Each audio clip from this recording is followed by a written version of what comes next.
Hello, traders. Tis I, the Rumpled One, coming to you on Tuesday, May the 5th, Cinco de Mayo. The year's 2026. Let's talk trading, AI, and Forex with Walmal. These videos are for educational purposes only. Your results may differ from mine and different from Walmal's. As always, have risk management in place so you don't lose more than you're willing to lose while you are trading. So, Walmart, you've been having fun with AI and Forex? I haven't been playing with it for the last, actually now probably about 7, 8 months. So going back to September or so, I've been playing with it and using it and trying to determine where it's strong, where it's weak. And it's been well, my wife says I've been using it as a play toy. I don't know if that's true or not, but it's certainly it's occupied a bunch of my time over the last half a year or so, and I've learned a lot of things and realized that there's a lot more for me to learn to be considered to even be adequately able to use it effectively. And so it's been pretty cool in that respect. But I've come up with some things that I know I've figured out that AI is really good at in forex trading, and some things that, well, maybe there's a cautionary tale there that we need to watch out for. This one of the things. I mean, I just pulled up ChatGPT just as an example, and the funny thing is, right there on the screen, it says right at the bottom of the screen, as a default caveat, ChatGPT can and will make mistakes. Check your important info like at all times. It's like, okay, that kind of tells me, right away that they're even acknowledging that AI is not foolproof. AI is something that could be useful, but at the same time, AI makes mistakes. And even this morning, you even said, "Oh man, it broke it broke my wick zone indicator on wick zones on the M candle indicator," and it can and will do things like that for no apparent reason, just and for no apparent reason for us anyway. But now the underlying coders or whatever and developers, they understand why it's happening. But sometimes us mere mortals sitting on the other side of the ecosystem trying to use it, we're befuddled as to why it will go and do things like that. What I've come to conclusion is that there's some really, really good things that come out of using AI. At the same time, there's some real cautionary tales. And I went and asked at one point in time ChatGPT, what are some of the problems with using AI, in forex trading? And the thing that it came out with a list, I don't remember what all those things were, but it came out with a bullet list of about 10 problems with using AI in your forex trading. But the number one thing that I remember is that, AI should not be used as a signal generator, which I thought was interesting. And their reason for it was that what it does is it's doing data modeling. Okay, um, it can't take into account things like brokers going and moving price for no apparent reason. It can't take into account, news. It can't take into account a lot of different things that happen, within the market. And because of that, and it's looking at, all of the data across everything, and it's aggregating it down, you know, and trying to go and make a decision on that. I mean, and the way that it explained it to me that I understood best, is that imagine the entire market, okay, was made into one candlestick, and that's all you had is one candlestick, okay, and it covered from the beginning of time till now. And the problem with it is that because it's you're looking at data from that point of view, it can't make very good decisions in terms of creating signals. And then it went on to say, which I thought was interesting, was that, however, and I agree with this 100%. It is extremely good at creating tools. Right? Create a tool, for instance, like TRO, you have your smart range. Going and creating a tool that goes and does that. It's extremely good at that. It's Yeah, able to go and do that. yeah, but I did Smart Range on my own. I didn't use AI. Right, exactly. But I'm just saying that if, let's say you didn't, and you needed to go and create something like that, you could use AI to do that, and it'd do a bang up job on it, do it well. And that's the type of things that it does well. It's able to go and create tools and put tools into your toolbox, and that's what it does well. So the final analysis of it from ChatGPT anyway was where AI will go and do extremely well is a hybrid type of thing where you're using AI to go and create tools on a system that you are going and controlling and creating basically a hybrid type system where you're using AI for its tools. But I was going to say, you remember the conversation you said sooner or later, there'd just be one AI trading the market and then it goes away. right, yeah, that certainly could absolutely happen. But as of right now, um, we're not at that point. We're anywhere even close to that point. I don't think. At least the tools that we as retailers have available. Because one of the biggest problems that we have is that we don't have.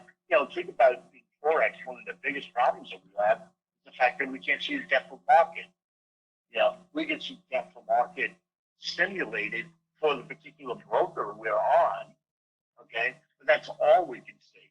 But we can't see true depth of market. So what that means is, for people who don't know what depth of market is, basically it's a table that shows you where all the orders are sitting out there that need to be filled. So for instance, if I'm at, let's say I'm at 3,500, let's use a number out there, and I want to go short, okay, and if I had a true depth of market table, which big institutions have, and they're able to look and say, oh, wait a second, we don't want to go short here because there's a million orders sitting out here for people who want to go long at 3,500. You know what? I'm going to wait for all those orders to clear and be able to do it. Well, the problem is that's one of the problems with trading forex, and unfortunately, AI can't predict that type of stuff. Yet at the same time, it's making predictions, based on what it sees, and they can get into trouble. Now, here's a reality, checkpoint, and that is that what AI can do is you can set up a tool and say, hey, there's an opportunity here to go short here. Then we as traders, with our experience and what we've seen happen in the past, we can look around and say, hey, you know what? This just doesn't feel right.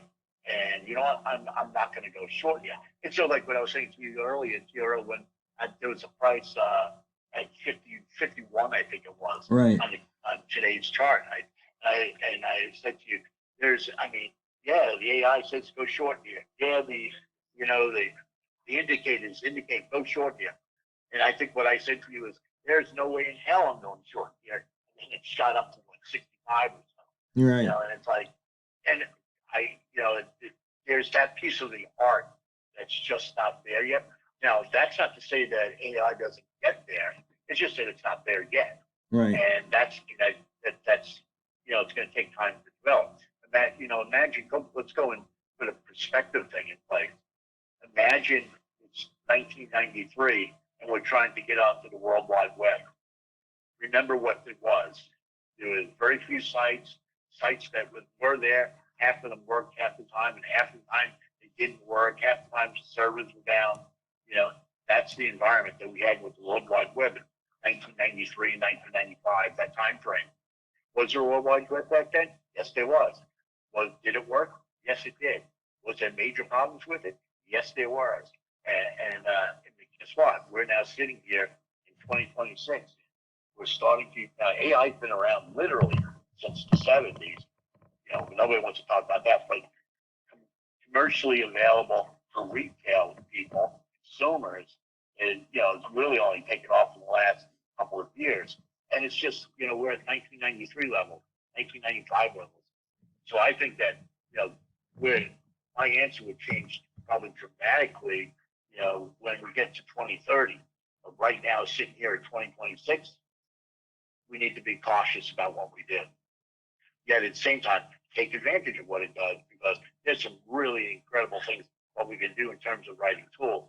I mean, I wrote a tool that I needed for my type of trading that, it was type of thing where it took me about a week to write it. If I would have hand coded it, it probably would have taken me a month to hand code it. And so, and then the other thing that it does very well is like let's say you wrote yourself an indicator. What it's very good at is go and say, okay, Mr. AI, look at the code I wrote, and what I want you to do is make it more efficient. What I want you to do is find the particular points of failure that could occur with this and list it out. So I can go back in and either hand code it or have even the AI go and code it for me. That's what it's really, really good at, and it does a really good job. So that's my spiel on AIs. Yeah, it's kind of interesting because I can give it an idea, or I can and say, "Hey, do this," and it'll do it. But the problem is sometimes it'll do other things that I didn't want it to do, and it's just finding the instruction set that keeps it, as you like to say, within the guardrails. Like you tell it, don't change anything but this, and it's still and then it'll come back. Oh, I apologize, or I'm sorry. It's just like, who coded that mess? I'm gonna Yeah, and the smack problem them. is, yeah, yeah. I think part of the problem is what it does is that we're not used to that as people. I'm an engineer, you're a programmer. We're used to an environment of being very binary. You tell it to do something, and it does it. Okay, it's just that simple. The problem is here we're doing data modeling, and so what it's doing is you go and tell it to do something, and it's taking it as a suggestion, and then looking at all the data that's out there and coming up with its own free thing of how to go and do it. And it's a complete shift the way it's doing it. Now, that's a great thing, because what it does is in certain environments, that means, hey, we can expand ideas here on some really cool things that we could potentially do that I would have never thought of. So it's excellent. That's really good in terms of just expanding ideas. But man, when you're sitting there being an engineer, it's like I want to go in there and find that guy, that developer who developed it, just like, and just wring his neck. Exactly. Well, that's we just went that's from lowest high to highest low here on M1. Would have been worth yeah, about 8 pips. yep, yeah, yeah. That was a nice little move there. That would have been I didn't take the trade obviously because I was yapping my mouth off, but sitting there with a nice little flip flop box, you know, with a new M30 candle, would have been worth 9, 10 pips. Would have been a pretty nice little move. But even on a day like today, which is a compressed day, there's still money to be made. Yeah, I know we're sitting at 54 pips of range.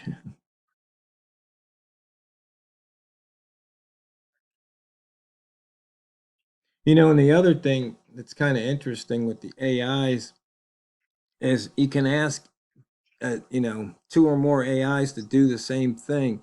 And sometimes you'll get the same result, and sometimes you'll get different results. Yep, it's so true. Well, I think the past the 15 minutes of trading is up. Oh, yes, it sure is. Man, time flies when you're having fun. So, fellow traders, why don't you drop a comment? Let us know if you've had any experience with AI and how you like that experience. Because even if you're using AI, it's not what you trade, it's how you trade it. So go out there and drain the banks. This is the Rumpled One, over and out.